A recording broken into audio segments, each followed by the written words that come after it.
time using the alcohol and drug outcome measure, which was initially when they got together with AMHOC Smart and they were looking at mandated measures that they could use. They looked for an AOD or alcohol and drug specific one because the HONOS doesn't really cover A&D specific issues. So my presentation today was about how we use that tool at CADS. The main thing was looking at if you're going to use a tool, how you can make it really useful and how you can get clinicians and clients on board with it really seem to be the main things. Just a three-way classification.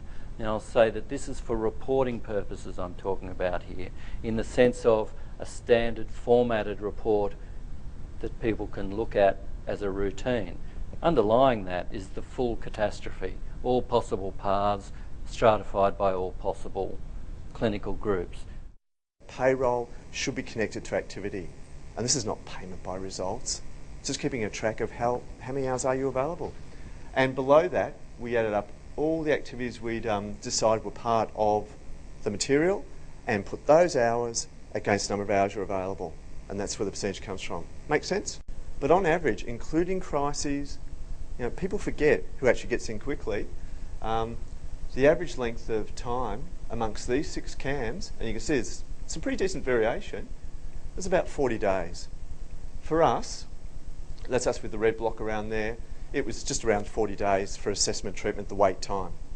This is a dashboard for a clinician looking at all his or her clients, the questionnaires, the reports that are due, and then there was little bells up there that are alerts. So we don't expect the clinicians to read through everything, but to be pinpointed with alerts. This is a sample of a clinical alert that a clinician would get. So, for example, if it's in green, it's new, most recent alerts, and it's not been viewed yet. If it's pending, it meant they haven't looked at it yet.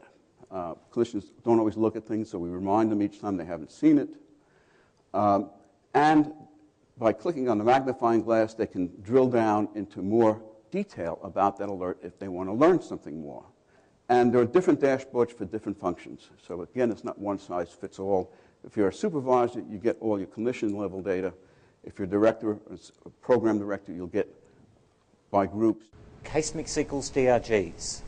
That's not quite the case. There are over 100 classifications, and in fact in subacute and non-acute work in Australia, we have the SNAP classification developed by Kathy.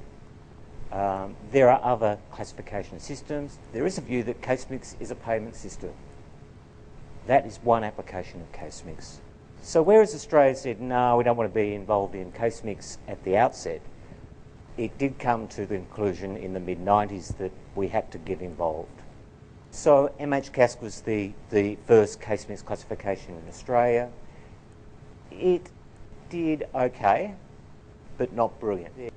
There was some kind of coherent logic underlying it, and it performed modestly well, better than DRGs, and also importantly, it was a classification that went beyond inpatient settings. Adult acute inpatient episodes, there are, I think, 8 classes, splits on age initially at the top level, then splits on diagnosis, then splits on legal status, and then splits on severity. So they're the mix of things that put people into a case mix class. And if you want to go back to what Paul was saying a few hours ago, these are really the clusters if we're in the UK. All of a sudden it's become highly relevant. For a long time we were mainly focusing on outcomes, but now in the guise of funding and other issues, we really have to focus more on case mix issues.